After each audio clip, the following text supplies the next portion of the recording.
তো আজকে একটি মেশিনের প্রবলেম সলভ করব। মেশিনটির সমস্যা হচ্ছে মেশিনটি কাজ করছে না কোনোভাবেই। তো আমরা চেক দেবো যে কি সমস্যা হয়েছে। তো চায়না ভার্সন আছে, আমরা ইংলিশে কনভার্ট করব। তো ইংলিশে করার পরে আমরা প্যারামিটারগুলো চেক দিব যে প্যারামিটারের কোনো ভ্যালু জিরো জিরো হয়েছে নাকি। তো দেখুন প্যারামিটারগুলো একদম জিরো জিরো হয়ে গেছে। তো মেবি প্রোগ্রাম আউট হয়ে গেছে।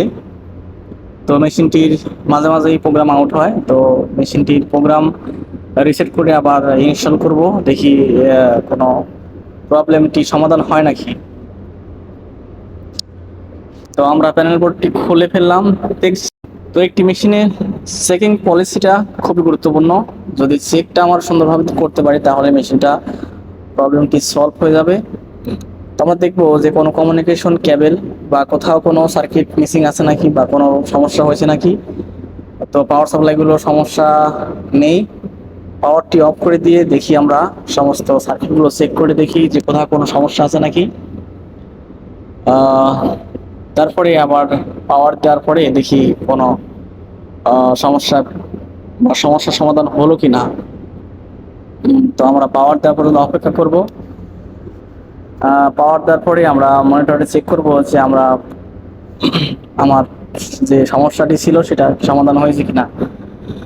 তো আবারও আমরা ইংলিশে এটা করে নিলাম। তো তারপরে আমরা চেক দিব যে প্যারামিটারগুলো ঠিক আছে নাকি। তো এখনো হয়নি, আমরা এখন রিসেট করব। এটা রিসেট করার পরে যদি হয় তাহলে তো হয়ে গেল। তো দেখুন প্রোগ্রামটি কমপ্লিট হয়ে গেছে। আমরা এখন চেক করব যে এটা আসলে কাজ করে কিনা। তো আমরা মেটালে এখন আঘাত করব, মেটাল ডিটেক্টরে। তো এই যে আমরা এখন একজনকে দিয়ে মেটালের ইয়াটা চেক করছি। তো দেখুন এখানে বাল্বটি অন হচ্ছে, মানে পাইপের ভিতর দিয়ে যে